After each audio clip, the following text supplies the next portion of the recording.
রাধে রাধে। আজ হচ্ছে শুভ রথযাত্রা। আর আজকের দিনে মা মাতাজির দর্শন করতে বৈষ্ণব দেবীর মন্দিরে যাচ্ছে। তো এবারেও পায়ে হেঁটে মা যাত্রা শুরু করেছে এবং মন্দিরের অনেকটা কাছে কিন্তু পৌঁছে গেছে। সেই ভোর 3টে থেকেই কিন্তু যাত্রা শুরু করেছিল, আর এখন প্রায় 8টা মতো বেজে গেছে। তারপর মা এখান থেকে দেখাচ্ছিল মাতাজির মন্দিরটা, পাহাড়ের কোলে মাতাজির মন্দিরটা কত সুন্দর লাগছে। ভেতরে কিন্তু ক্যামেরা অ্যালাউ নেই, সেই জন্য মা আর ভেতরে গিয়ে দেখাতে পারেনি, আর কোনো ছবিও তুলতে পারেনি। যাই হোক, খুব শুভ দিনে মাতা রানীর দর্শন কিন্তু মারা পেয়েছে। আর এদিকে বাল্যভোগে আমি লাড্ডু সোনাকে একটু খাজা দিয়েছিলাম। লাড্ডু সোনার 56 ভোগের একটা ভোগ।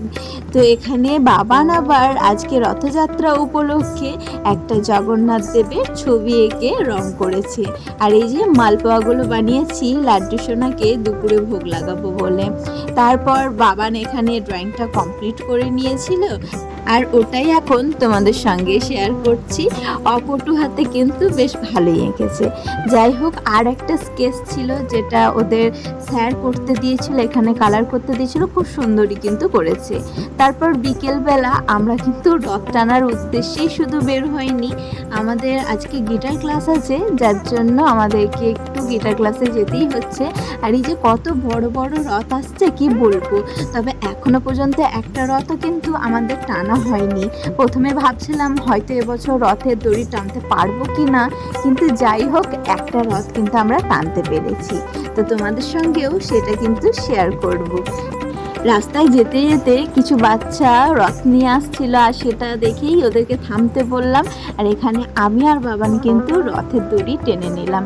প্রত্যেক বছরের মতো এবছর রথ টেনে আমরা ভীষণ খুশি, বাবান সোনা তো ভীষণ খুশি। যাই হোক, এবারে আমরা নিশ্চিন্ত মনে কিন্তু গিটার ক্লাসটা করতে পারবো। তারপরে ম্যাকেঞ্জিতে খুব বড় করে একটা রথের অনুষ্ঠান হচ্ছে, এখানে কিন্তু আমরা চলে এসেছিলাম। আর এই যে এইখানে এখন উল্টো রথ পর্যন্ত ভগবানের সেবা হবে, নামগান হবে, পুজো আরতি হবে, অনেক কিছুই হবে। তো এখানে একটু ঘুরবো, তারপরে বাড়ির পথে রওনা দেবো। তো চলো, আজকের মতো টাটা, দেখা হচ্ছে পরের ভিডিও নিয়ে। সবাই ভালো থেকো, সুস্থ থেকো। রাধে রাধে।